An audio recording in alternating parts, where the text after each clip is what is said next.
Kita nggak perlu menggugat-gugat sampai harus sumbernya dari abad ketiga, keempat, nggak perlu seperti itu. Karena para ulama kita ini memang banyak yang dipercaya, memang kita percaya pada mereka. Mereka yang menjadi sumber ajaran agama kita, maka informasi yang lain juga kita percaya, termasuk tentang masalah nasab. Jadi saya kira membicarakan nasab para habaib, para sadah alawiyin, ini ya, kalau pembicaraan untuk menyaksikan mereka ini buang-buang waktu. Kiai Haji Muhammad Idrus Romli memposting sebuah status di dalam Facebook pribadinya tentang pertanyaan yang sebenarnya tidak bisa diandalkan. Demikian isinya. Sampai saat hari ini, polemik tentang keabsahan nasab Sadah Balawi oleh sebagian orang masih dianggap belum selesai. Padahal sebenarnya sudah selesai, dan polemik ini tidak perlu terjadi.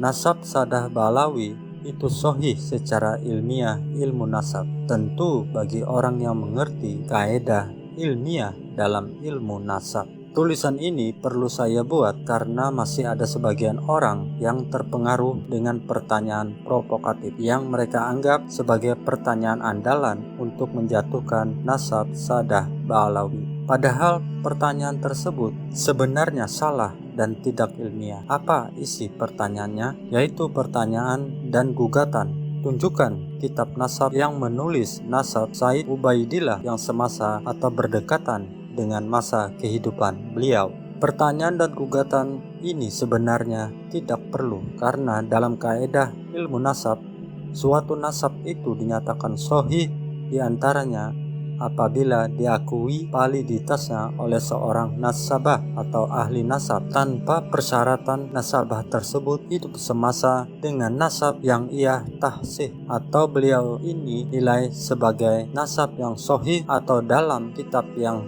seabad atau yang berdekatan. Pertanyaan dan gugatan ini sebenarnya tidak perlu karena dalam kaedah ilmu nasab, suatu nasab itu dinyatakan sahih diantaranya apabila diakui validitasnya oleh seorang nasabah atau ahli nasab tanpa persyaratan nasabah tersebut hidup semasa dengan nasab yang ia tahsih atau beliau nilai sebagai nasab yang sahih atau dalam kitab yang seabad atau yang berdekatan.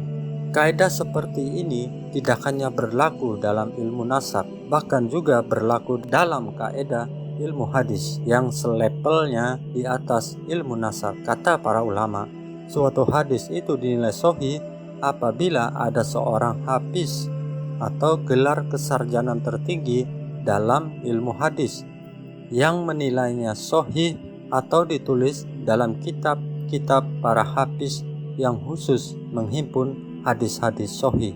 Dalam hal ini, Al-Imam Al-Suyuti berkata dalam Alfiyahnya, ambillah hadis sahih itu dari penilaian seorang hafiz atau dari kitab yang khusus menghimpun hadis-hadis sahih. Dalam kaidah ilmu hadis, suatu hadis itu dinilai sahih apabila memenuhi kriteria sebagai hadis sahih yang ditetapkan kesahihannya oleh seorang ulama ahli hadis yang hafiz, dan tidak ada persyaratan hadis tersebut harus dicatat dalam semua kitab hadis yang ada dalam abad ke-1, kedua, ketiga, keempat, dan seterusnya.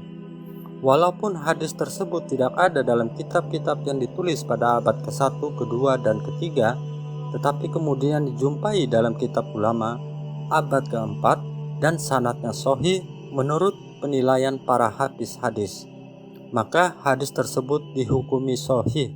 Demikian pula dalam ilmu nasab, suatu nasab itu sahih apabila diakui kesahihannya oleh para nasabah tanpa harus tercatat dalam kitab nasab abad ketiga, keempat, kelima, dan seterusnya.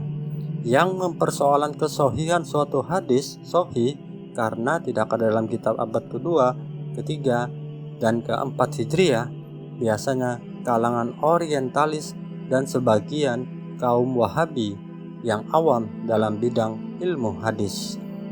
Ini bertanya pada saya ya, sebagian netizen tanya, apakah Sadah Alawiyin yang sebagian menyebar di Asia Tenggara dan diberi gelar Habib itu memang keturunan Rasulullah Shallallahu Alaihi Wasallam? Yang Habib yang asli maksudnya ya. Nah, jawabannya iya, mereka memang keturunan Rasulullah Shallallahu Alaihi Wasallam dari jalur Sayyidina Husain bin Ali radhiyallahu anhuma, atau Sayyidina Husain bin Ali alaihi wassalam. Dari jalur itu memang keturunan Rasulullah sallallahu alaihi wasallam. Nah, ada pertanyaan, apa dasarnya bahwa mereka adalah keturunan Rasulullah sallallahu alaihi wasallam? Jawaban kita, para ulama kita seperti Sayyid Murtada Az-Zabidi yang mengarang syarah Ihya Ulumuddin ya.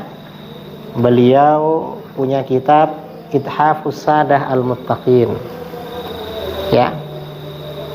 Jadi beliau ini, Sayyid Murtada Az-Zabidi, pengarang syarah Ihya yang terkenal sebagai ulama sufi, ahli hadis dan ahli bahasa, juga guru ulama Nusantara Syekh Nawawi Banten, juga pendiri NU Hadratus Syekh Ki Hasyim Asy'ari, juga ulama Nusantara kontemporer yang lahir dan wafat di Mekah Syekh Yasin Al-Fadani dan lain-lain, mengakui kalau mereka memang sadah ahlul bait, memang sayyid memang. Ini misalnya ya, misalnya Sayyid Murtada Az-Zabidi.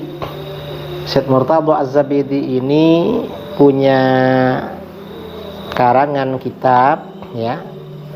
Nah, Sayyid Murtada Az-Zabidi ini punya karangan kitab Ar-Raudul Jali fi Nasabi Bani Alawi. Jadi dalam kitab khusus ini beliau menjelaskan kalau Alawiyin yang sekarang di Indonesia keluarganya banyak dipanggil Habib, ini memang keturunan Rasulullah Shallallahu Alaihi Wasallam. Dan ini ya cukup bagi kita orang selevel Sayyid Murtada Az-Zabidi. Syekh Nawawi Banten misalnya dalam syarah Sulam Taufik juga bilang begitu. Atau misalnya ini ya, ulama Mekah, ada pasti ya kalau kiai-kiai di Indonesia terutama yang pernah di pesantren tahu kitab yang namanya Is'adur Rafiq wa Bughyatus Shadiq. Ini syarah Sulam Taufik. Nah, di sini Syekh Muhammad bin Salim bin Sa'id Babusail Asy-Syafi'i, ulama Mekah. Dan kitab ini menjadi rujukan yang otoritatif, yang muktabar di kalangan NU. Di sini beliau jelas sekali ketika menyebut pengarang Sulam Taufik, beliau bilang apa? Sayyidi wa sanadi al-Habib Abdullah bin Husain bin Tahir bin Muhammad bin Hashim Ba'alawi qaddasallahu arwahahum. Artinya bagaimana? Is'adur Rafiq ini mengakui kalau ini memang Sayyid, pengarang Sulam Taufik. Ini Is'adur Rafiq. Ki Hasyim Asy'ari dalam karangannya juga begitu, mengakui juga. Atau misalnya yang modern ya, yang ulama Indonesia yang lahir dan wafat di Mekah, misalnya Syekh Nawawi Banten. Ini saya punya himpunan sanad-sanadnya Syekh Nawawi Banten. Nah, di sini di bagian pertama ketika menjelaskan sanad Sahih Bukhari, Syekh Nawawi Banten ini menjelaskan sanadnya, kata beliau, akhbarana al-allam al-muhaddits al-faqih al-mu'ammar Syekh Umar bin Abi Bakar Bajunaid al-Kindi al-Makki. Kemudian Anis Sayyid Ahmad bin Zaini Dahlan, wa huwa an syaikhaihi al-mufti as-Sayyid Muhammad bin Husain al-Habasyi al-Makki asy-Syafi'i. Jadi Syed Ahmad bin Zaini Dahlan ini berguru kepada Syed Muhammad bin Husain Al-Habsyi. Dan ini Syed Muhammad bin Husain Al-Habsyi ini kan ayahnya siapa? Syed Ali bin Husain, Syed Ali bin Muhammad bin Husain Al-Habsyi yang punya Syimtud Durar itu. Dan ini zuriatnya banyak di Indonesia. Nah, ini artinya apa? Syekh Nawawi Banten juga guru beliau, dan gurunya lagi Syed Ahmad bin Zaini Dahlan ini mengakui kalau Al-Habsyi itu keturunan Rasulullah SAW. Nah, kita ini cukup dengan pengakuan mereka. Oh, mereka aja mengakui, masa kita agak mengakui? Dan kita di Nahdlatul Ulama, di kalangan pesantren, memang kitab-kitab yang kita pelajari kitab mereka, karangan Syed Ahmad Zaini Dahlan seperti Syarah Jurmiyah, atau muridnya beliau ya, I'anatul Talibin, muridnya Syed Ahmad Zaini Dahlan, Syed Abu Bakar Syatu Ad-Dimyati.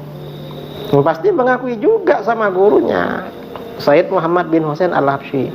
Berarti marga Al-Habsyi ini memang keturunan Rasulullah SAW.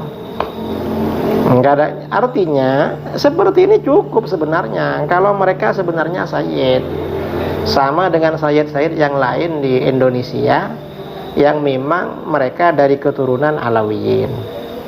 Ada yang menggugat, perlu apa gak perlu pembuktian kitab dari abad keempat. Ya, kalau mau mencari silahkan dicari, tapi ya jangan dipaksa-paksakan cari seperti itu. Karena sekarang ini abad ke-15 Hijriyah, bukan abad ke-5, jauh kalau abad ke-4. Kita ini jangankan masalah nasab, fikih Syafi'i yang banyak kita ini, kitab-kitab yang kita kaji sumbernya kan setelah abad ke-6, sejak masa Imam Rafi'i dan Imam Nawawi, lalu periode berikutnya. Artinya gak langsung pada ulama Syafi'iyah abad ke-5, ke-4, ke-3, apalagi kepada Imam Syafi'i. Bahkan sebagian pendapat Imam Syafi'i itu kita jumpai di kitab-kitab ulama abad ke-7, dan kita percaya sama itu. Kita gak menggugat. Ini kan ulama abad ke-7 ya, misalnya tentang hadiah pahala bacaan Quran pada orang mati, Imam Syafi'i mengatakan tidak sampai. Yang bercerita siapa? Ibnu Katsir dalam tafsirnya. Padahal Ibnu Katsir ini kan hidup pada abad ke-8 Hijriah. Apa Ibnu Katsir gak dipercaya? Ini kan abad ke-8, perlu pembuktian dari ulama Syafi'iyah abad ke-3 atau abad ke-4. Ya repot kalau seperti itu. Memang kitabnya gak ada sama kita memang, dan kita percaya sama itu. Mengapa? Karena Ibnu Katsir memang orang yang bisa dipercaya, baik dalam tafsir, dalam hadis, atau dalam fikih dan lain-lain. Apalagi sekarang ini memang kitab-kitab yang dikaji di Indonesia itu kan kebanyakan kitab-kitab abad 10 Hijriah. Paling lama kitabnya Imam Nawawi, Minhajut Talibin. Tapi syarah-syarah kitab Minhaj itu rata-rata yang dikaji kan syarah-syarah yang ditulis pada abad ke-9 dan ke-10, seperti Syarah Mahalli, kemudian yang abad ke-10 seperti Tufahnya Imam Ibnu Hajar, Mughniul Muhtaj Syekh Khatib Asy-Syirbini, kemudian Nihayatul Muhtaj dan lain sebagainya. Kita gak perlu menggugat-gugat sampai harus sumbernya dari abad ke-3, ke-4, gak perlu seperti itu. Karena para ulama kita ini memang banyak yang dipercaya. Memang kita percaya pada mereka. Mereka yang menjadi sumber ajaran agama kita, maka informasi yang lain juga kita percaya, termasuk tentang masalah nasab. Jadi saya kira membicarakan nasab para habaib, para sadah alawiyin ini ya, kalau pembicaraan untuk menyaksikan mereka ini buang-buang waktu. Kita ini berarti meninggalkan tradisi keilmuan kita di dalam agama. Tradisi keilmuan kita di dalam agama memang percaya sama guru-guru kita, para ulama yang menjadi sanad keilmuan pada kita, seperti Syekh Yasin Al-Fadani, Hadratus Syekh Ki Hasyim Asy'ari, Syekh Nawawi Banten, kemudian Syed Murtadha Az-Zabidi dan ulama-ulama yang lain. Nah, saya kira ini tanggapan saya. Nah, bagaimana cara umat menyikapi polemik nasab ini? Tidaklah sulit untuk menjaga dan memposisikan diri dalam perdebatan antar orang alim ini. Tanda kurung ya, kuncinya adalah mengikuti ulama, baik ulama yang terdahulu maupun ulama mayoritas abad ini. Karena keteladanan mereka, karena keilmuannya, bukan karena mereka keturunan Nabi atau siapa. Mengaku juriah, namun akhlaknya seperti Fir'aun. Umat harus jaga jarak dan menjauh. Umat Islam harus cerdas dan tidak dibodoh-bodohi oleh penggila nasab, apalagi jika mereka hanya menebar virus kebencian. Wallahu alam. Wassalamualaikum warahmatullahi wabarakatuh.